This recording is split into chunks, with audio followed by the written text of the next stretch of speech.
you are weak, you are broken, nothing would ever change. Something what people would say to themselves, a dangerous lie while they are in a depression. Depression is real, but it does not have the final word. Some people smile in public and destroy themselves in private. Depression does not always look like crying. Sometimes it looks like silence, isolation, overthinking, self-hate, pretending to be okay while your mind slowly turns against you. And the scariest part is, after some time, it starts feeling normal. Today's internet sometimes over-romanticize the pain. Stay broken. Nobody understands me. Life is meaningless. Pain becomes your identity. But suffering was never meant to become home. We cannot always control what happens around us. But slowly, patiently, we can learn to stop our mind from becoming our own prison. There was a boy I know who stopped opening his curtains. His room became darker every week. Plates beside the bed, unanswered messages, missed calls, no energy, no purpose. Every night, he replayed the same failures in his head. What if I did this differently? What if I wasn't like this? What if I disappeared?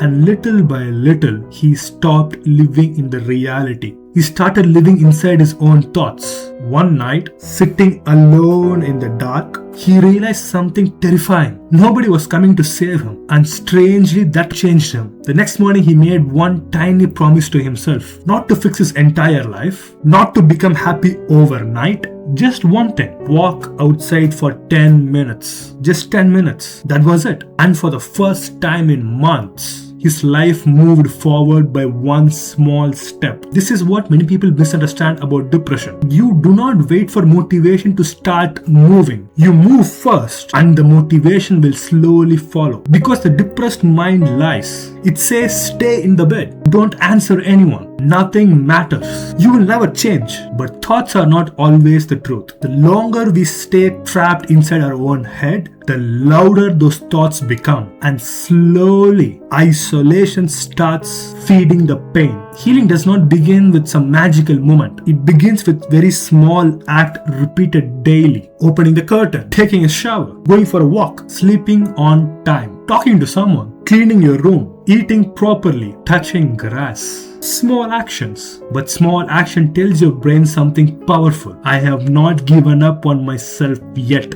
And maybe that's where healing truly begins. Not happiness, not perfection, just refusing to abandon yourself. But there is something even deeper. Human beings can survive pain. What destroys people is meaningless pain. When a person has nothing bigger than their suffering, the mind starts collapsing inwards. This is why purpose matters. A dream, a responsibility, fitness, family, building something, learning something, helping someone, faith, service, a future you still owe to yourself. You need something in life to pull you forward, even when your emotions are pulling you backwards. Some people are not tired of life. They are tired of fighting themselves every single day.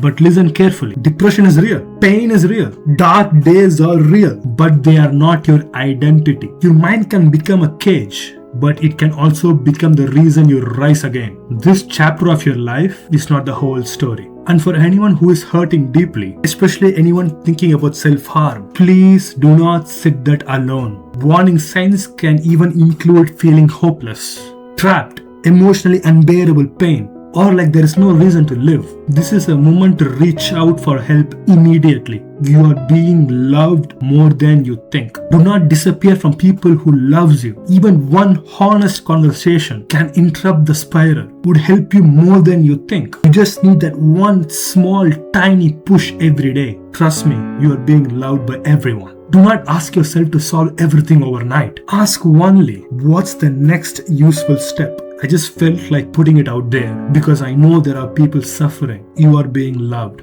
and there is no shame in asking for help.